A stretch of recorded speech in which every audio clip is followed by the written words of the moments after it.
Assalomu alaykum qadrli do'stlar, hurmatli teletomoshabinlar. Efirda talabalik oltin davrim ko'rsatuvi hamda Kamina Hayotbek va Ruxshona. Assalomu alaykum azizlar. Demak, biz bugun Toshkentdagi Xalqaro qishloq xo'jaligi universitetidamiz hamda talabalar, ustozlar bilan yaqindan suhbatlashamiz. Agar siz tayyor bo'lsangiz, biz dasturimizni boshladik. Qani ketdik.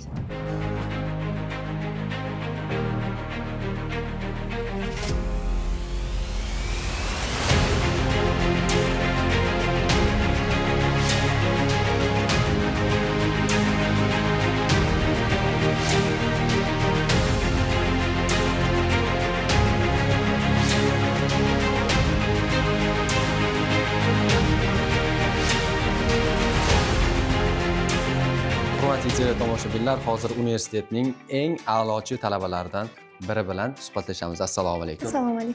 Yo'nalishingizni o'ziga xos qiyinchiliklari qanday? O'zingizga yoqadigan taraflari qanday? Bu universitet menga juda ham omad olib keldi desam mubolag'a bo'lmaydi. Chunki shu yili, ya'ni joriy yilda Zulfiya nomidagi davlat mukofoti bilan prezidentimiz tomonidan taqdirlandim. Qo'ya, ajoyib. Nimaga desangiz, men mana shu mukofotni adabiyotni badiiy tarjima yo'nalishi bo'yicha oldim.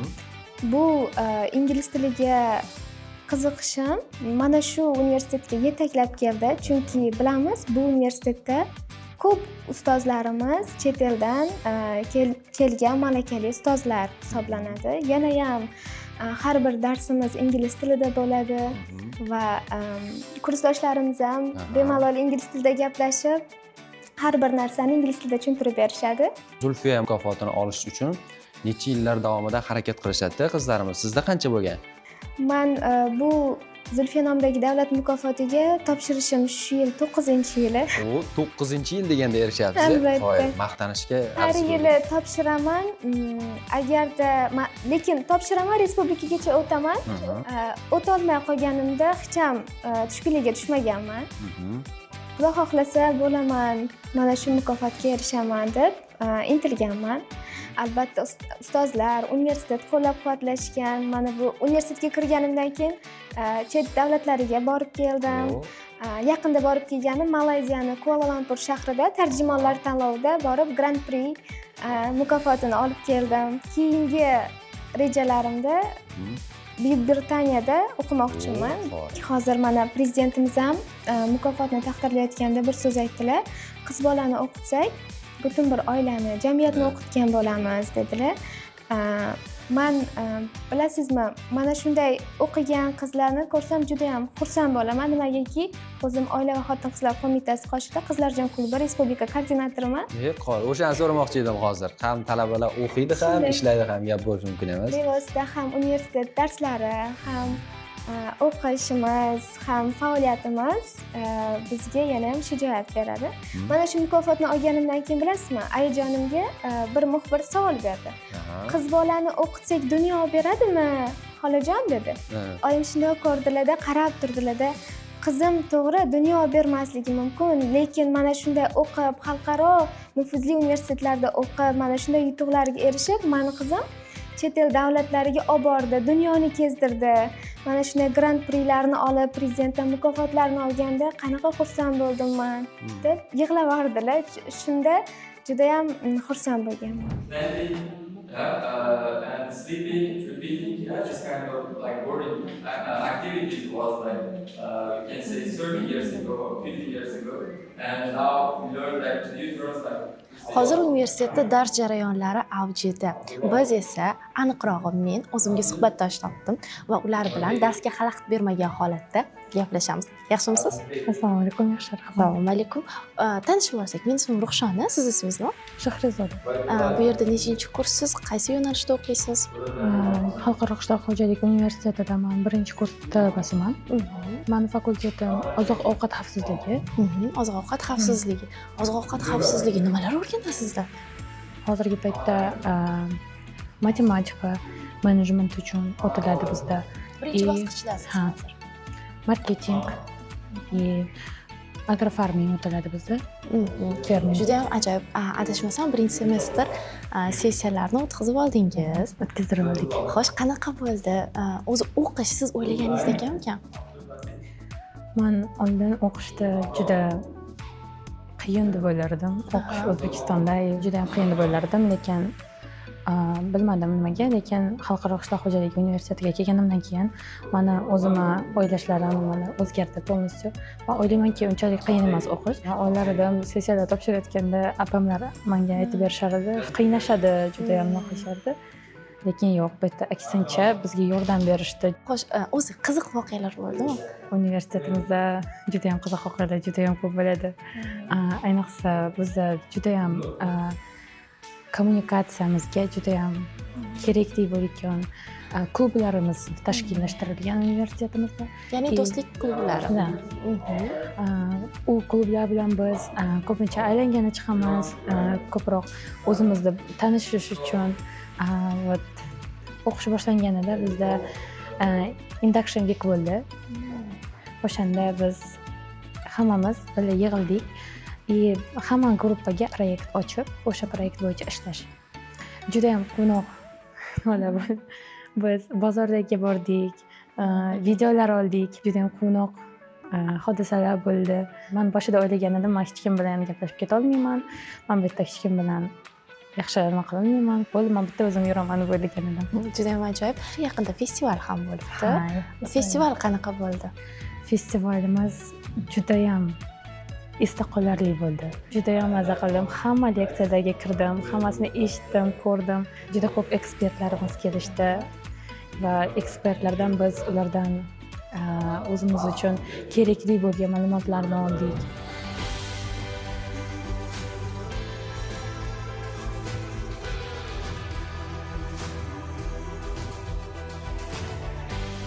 Hurmatli teletomoshabinlar, ayni daqiqalarda biz universitetning kutubxonasidamiz. Ko'rayotganingizdek, bu yerda talabalar uchun kerakli bo'lgan kitoblar, qo'llanmalar ham borligini ko'rishimiz mumkin va bu yerda esa talabalarimiz erkin dars qilishlari uchun barcha stol-stullar ham tashkillashtirilgan. Meni e'tiborimni tortgan narsalardan biri oldimdagi katta monitor. Bu monitorni ko'rib, aynan mana shu joyda xuddi press konferensiya bo'ladi degan taxminlarga ham keldim. Hozir esa bizda navbatdagi suhbatdoshimiz kutib turibdilar. Ular bilan suhbatni davom ettiramiz. Qani. Assalomu alaykum. Assalomu alaykum. Yaxshimisiz aka? Yaxshi, rahmat. Charchamayapsizmi ko'rinishingizdan? Universitet xodimlariga o'xshayapsiz. Tanishib olsak, nima ish qilasiz? Meni ismim Shahriyor. Men Xalqaro qishloq xo'jaligi universitetida marketing bo'lim boshlig'i lavozimida faoliyat olib kelaman.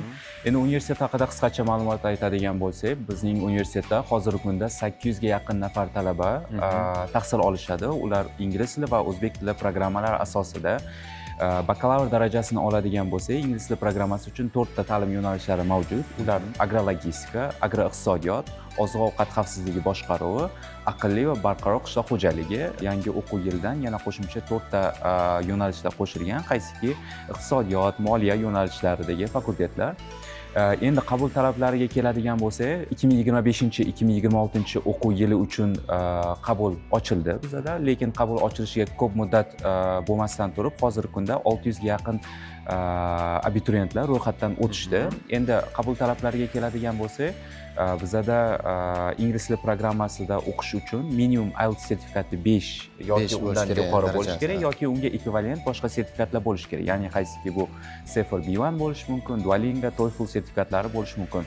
Abituriyentlar muvaffaqiyatli ro'yxatdan o'tgandan keyin sertifikatlarini taqdim qilishadi platformaga va bizda universitetda har juma kuni soat 3 da kirish imtihonlari bo'lib o'tadi. Kirish imtihonni qaytarsa, ya'ni ularga ingliz tilida 5 ta o'zlari haqidagi savollarga javob yozishligi kerak bo'ladi. Har bitta savolga o'rtacha 50 tadan so'zdan javob yozishlari kerak bo'ladi va bizlarning qabul komissiyasi ko'rib tekshirib chiqishadi. Hafta davomida ularga javoblari yetkaziladi. Endi ingliz tili programmani qulayliklariga keladigan bo'lsak, Britaniya ta'lim sistemasini O'zbekistonda Toshkent shahrida qulay binoda o'qib, xorijlik professorlardan ta'lim olib va universitetda 4 yilda muvaffaqiyatli tugatgandan keyin Buyuk Britaniyani Qirollik qishloq xo'jaligi universitetining diplomini qo'lga kiritish bu ularning kelajagi uchun juda ham katta imkoniyatlarni ochib beradi. Kontrakt summasi yiliga 28 millionni tashkil qiladi, lekin universitet yaqinda tashkil topganligi va qishloq xo'jaligi sohasi O'zbekistonda rivojlanib kelayotgan sohalardan birligini hisobga olgan holatda har yili qishloq xo'jaligi vazirligi, oliy ta'lim vazirligi va bir qancha tashkilotlardan davlat grantlari ajratib kelinmoqda. Agar abituriyent universitetga kirish arafasida grant yutib oladigan bo'lsa, bu va o'zini xulqi, o'zini bilimlari, intilishi bilan grantni saqlab qolgan holatda 4 yil mutlaqo bepul ta'lim olish imkoniyatiga ega bo'ladi. Misol uchun aka, har bitta fakultet uchun qanchadan grant ajratilgan? Fakultetlarimiz uchun biz endi universitet qishloq xo'jaligi yo'nalishida bo'lganligi uchun oziq-ovqat xavfsizligi boshqaruvi va aqlli va barqaror qishloq xo'jaligi yo'nalishlari uchun son jihatidan ko'proq davlat grantlari ajratilgan. Agrologistika va agroiqtisodiyot yo'nalishlari uchun esa kamroq nisbatan davlat grantlari ajratilgan. Ingliz tilida dars beradigan o'qituvchilar siz aytgandek chet davlatdan ham kelishadimi yoki asosan o'zimizda o'qituvchilardan foydalaniladi? Bizda asosan chet ellik professorlar ta'lim berishadi. Vladimir Vrablevskiy polshalik professorimiz hisoblanadi. Dr. Michael Brody amerikalik professorimiz, Dr. Sergey Yazbenko ular kanadalik, Carlos Martinez ispaniyalik, Jose Luis va bir qancha bu ketma-ketlik davom ettirish mumkin va boshqa xalqaro universitetlar bilan solishtiradigan bo'lsak, bizda universitetda abituriyentlar birinchi kursdan talaba bo'lib o'qishni boshlaganidanoq xorijlik professorlar ularga tahsil berishadi. Bu juda ham yaxshi imkoniyat. Ular bir vaqtning o'zida ham ingliz tili bilish darajasini oshirib boradi va yangi bilimlarga ega bo'lishadi. Bizning universitetda asosiy hamkori Buyuk Britaniyaning Cirencester shahrida joylashgan Qirollik qishloq xo'jaligi universiteti hisoblanadi. Bu universitet 1845-yilda tashkil topgan va hozirgi kunda qishloq xo'jaligi sohasidagi eng top universitetlar qatoriga kiritilgan.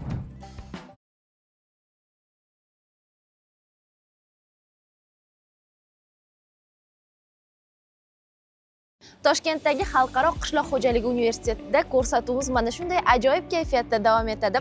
Bizda navbatdagi suhbatdoshimiz bor. Assalomu alaykum. Assalomu alaykum. Siz bilan tanishsak bo'ladimi? Albatta. Mening ismim Ruxshona, sizniki? Dinara. Dinara. Bu yerda nechinchi kurs talabasiz? Birinchi. Birinchi kurs talabasi. Qaysi yo'nalish bo'yicha o'qiysiz? Smart Sustainable Agriculture. Anaqa nomi juda ham jarangli. Yangi.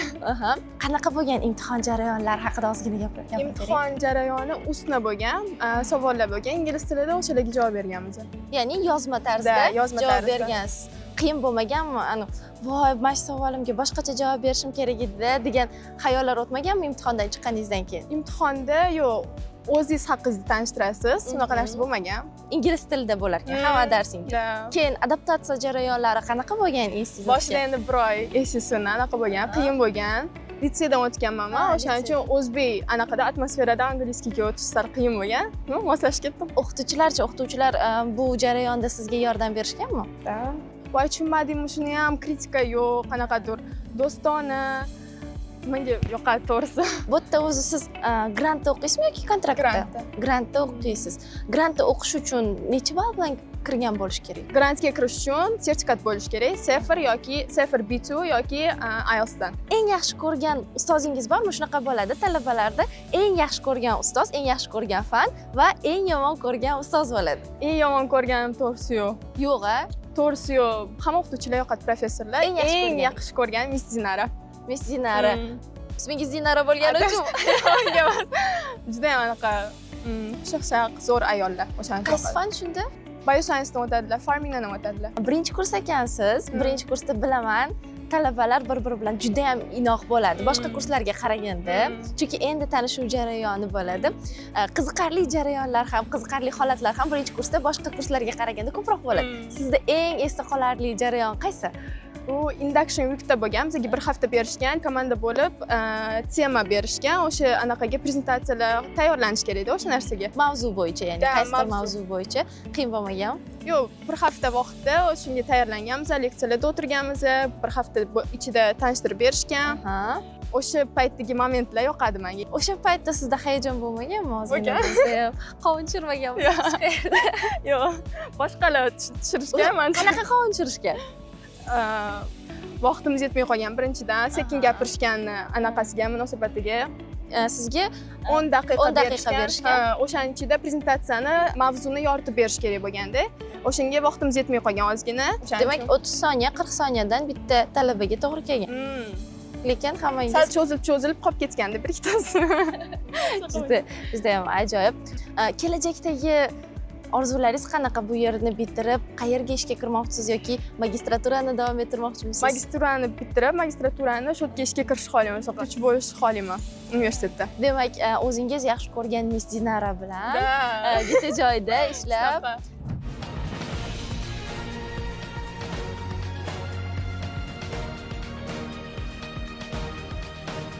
Bu universitetga kelib talabalikning oltin davrini his qilaman degan edim, lekin mana shu yo'lakda yurib o'zimni katta korxonalarda yurgandek his qilyapman. Joylashuvlarga ham gap bo'lishi mumkin emas, ajoyib. Hozir bu yerda dars jarayoni bo'layotgan ekan, ketdik.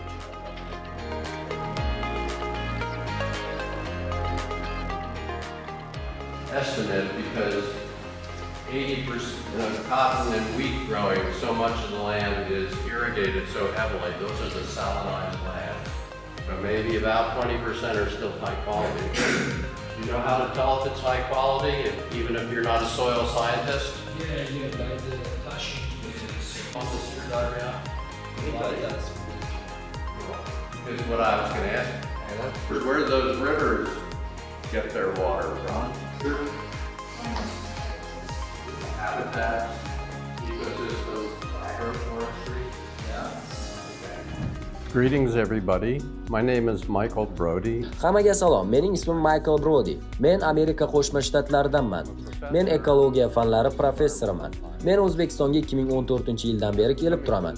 Bu yerda Xalqaro qishloq xo'jaligi universitetida 3 yildan beri dars beraman va men butun mamlakat bo'ylab ma'ruza qildim. Demak, bu yerda juda yaxshi talabalarimiz bor. Men bu yerda taraqqiyoti baland, a'lo darajada o'qiyotgan yoshlarimiz borligini ko'rdim. Butun mamlakat bo'ylab yaxshi o'qituvchilarni ko'rganman va o'ylaymanki, bu yil bizda birinchi 2 yilga qaraganda ancha-muncha yaxshi talabalar bor. Shu bois men ularni intellektual o'sishda davom etishlar va O'zbekistonda hamda kengroq Markaziy Osiyoda bizga juda zarur bo'lgan bilimli qishloq xo'jaligi olimlari bo'lishga undamoqchiman. Men yerning unumdorligini oshirishga yordam beraman va men bu yerda talabalar bilan juda ko'p ishlayman. Ularga hayotlarida ko'p o'zgarishlar bo'lishini va bu mamlakatda barqaror qishloq xo'jaligi tizimini saqlab qolish uchun yaxshi bilimga ega bo'lishlari kerakligini tushuntirishlariga yordam beraman. Faoliyatimning so'nggi qismida men aynan shunday qilyapman. And the region are very much at significant risk because of the changes from global climate change. Men yoshlarimizga yordam berishga harakat qilaman. Yangi talabalar guruhini yarataman. Mamlakatga kelayotgan yoshlarning katta o'zgarishlar qilishiga ishonaman. Va agar biz eng yaxshi talabalarimizni shu yo'lda ushlab tursak, bu mamlakatda katta imkoniyatlarga egamiz deb o'ylayman. Shuning uchun men bu yerda ekanligimdan xursandman. Odamlar mendan juda ko'p so'rashadi. Sizga O'zbekiston yoqadimi deb. Va men ularga 2014-yildan beri shu yerda ekanligimni aytaman. Men bu yerda ancha vaqt yashadim. Agar menga yoqmaganida allaqachon qaytib ketgan bo'lardim. Va bu mening so'nggi ish yillarimdan foydalanishimning haqiqatan ham yaxshi yo'li, samarali usuli ekanligini his qilaman. Way for me to use what are really going to be my last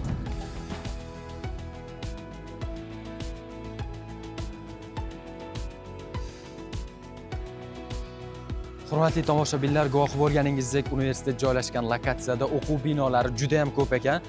To'g'risini aytadigan bo'lsam, qayerdan kirib, qayerdan chiqayotganimni bilmay qolyapman. Bu yerda hozir mana talabalarimiz soya salqinda dam olib o'tirishibdi. Hozir bitta talabamizni suhbatga chorlayman, qani ketdik.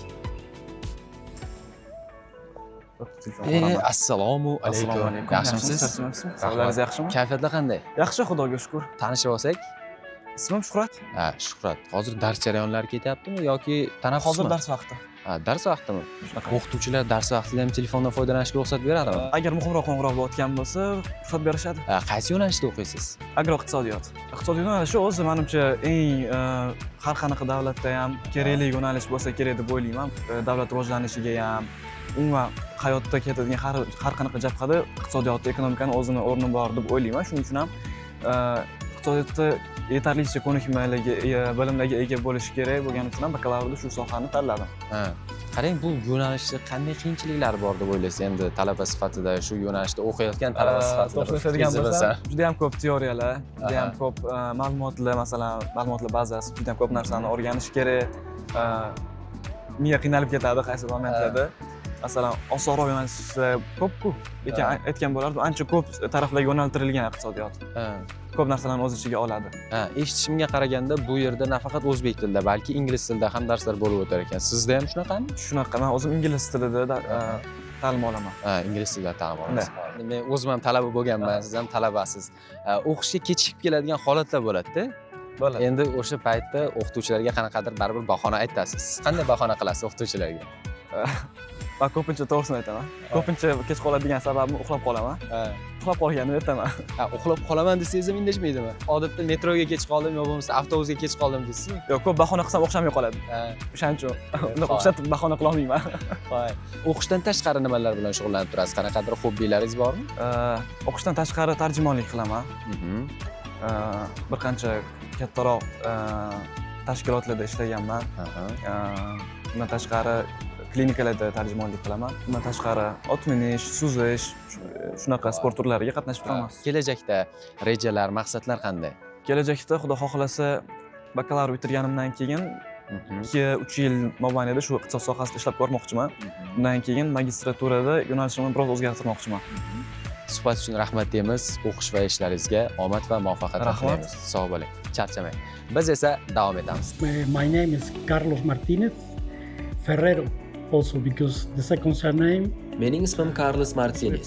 Ferrero ham deyishadi. Men ispaniyalikman. O'tgan 20 yildan beri O'zbekistonda yashab kelyapman.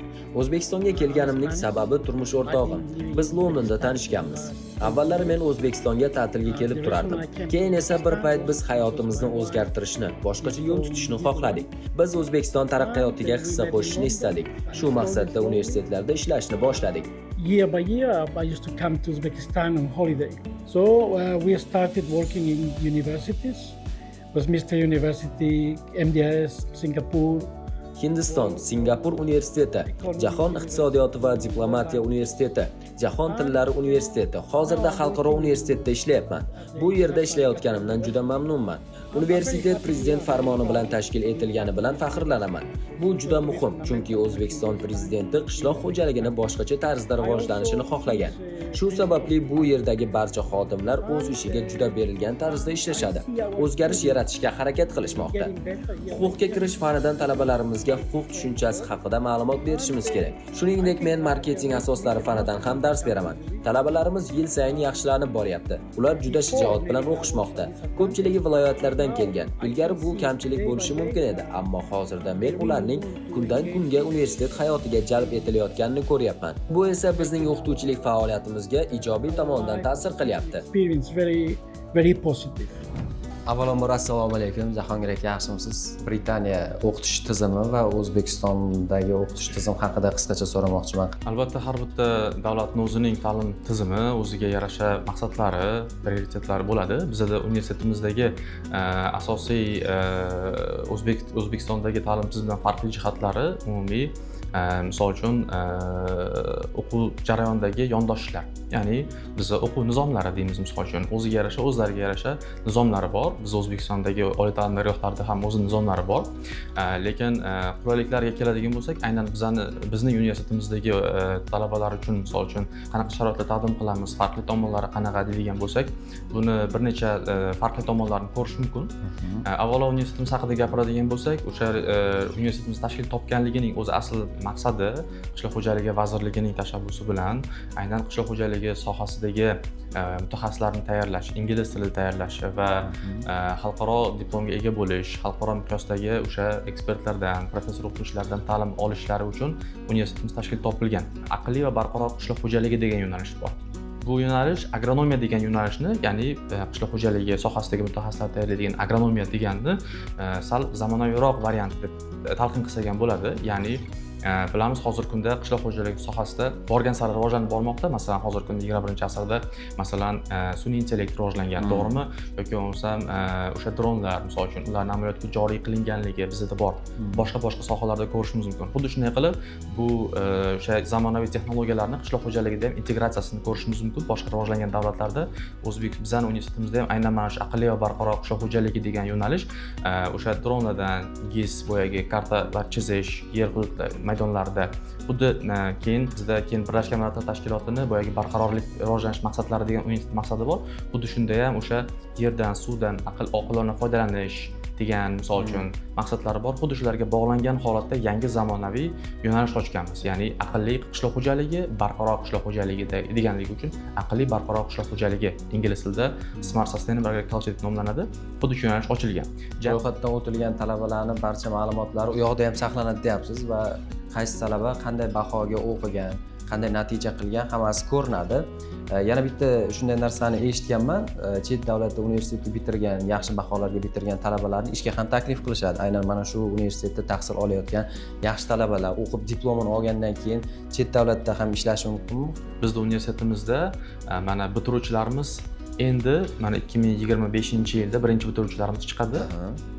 Bitiruvchilarimizni aynan xuddi shu masalalarda ish bilan ta'minlash yoki bo'lmasam ularni stajirovkalarga, amaliyotlarga yuborish masalalari bo'yicha universitetimizda Career Center, ya'ni karyera markazi ochilgan. Karyera markazini ochilishida ham juda ham biz boshqacha yondashganmiz. Bunda Amerikani elchixonasi tomonidan yuboriladigan Fulbright Scholar deydi, ya'ni Fulbright programmasi dasturi yordamida kelgan Amerika Qo'shma Shtatlaridan mutaxassis Dale Henry degan kishi aynan karyera rivojlantirish markazini ochilishiga fundamentini, ya'ni asosini qo'ydi. O'sha reja qilib, loyiha qilib, mana bu yildan boshlab ochdik va talabalarimizga, aynan bitiruvchilarimizga Career Centerda o'sha qanaqa qilib o'z to'g'risida ma'lumotnomalarni to'ldirish, ya'ni biz CV deb ataymiz, o'sha CVlarni to'ldirish, chet ellik o'sha tashkilotlarga qanday qilib o'tkazish bo'yicha va undan tashqari talabalarimizga qanaqa qilib intervyularda qatnashish, chet ellik tashkilotlarga qanaqa qilib suhbatlardan o'tish misol uchun o'sha formatlarni hammasini o'rgatadigan Career Center tashkil topgan. Bundan tashqari bu mahalliy o'sha tashkilotlardagi amaliyotlar o'tashlari bo'yicha ham biza tavsiyalar berib, ularni ishga tavsiyalar qilishlar bo'yicha aynan mana shu markaz o'z ishlarini olib borishadi. Qadrli do'stlar, hurmatli teletomoshabinlar, bugun sizlarga tayyorlagan ko'rsatuvimiz manzur kelgan bo'lsa, biz bundan juda ham baxtiyormiz. Ekran qarshisida bizni tomosha qilib o'tirgan abituriyentlarimizda universitetga oid qiziqishlar paydo bo'lgan bo'lsa, oliygohning ijtimoiy tarmoqdagi sahifalaridan batafsil ma'lumotlarni bilib olishingiz mumkin. O'ylaymizki, ko'rsatuvimiz sizga manfaatli bo'ldi. Kelgusi dasturlarda ko'rishguncha o'zingizni ehtiyot qiling.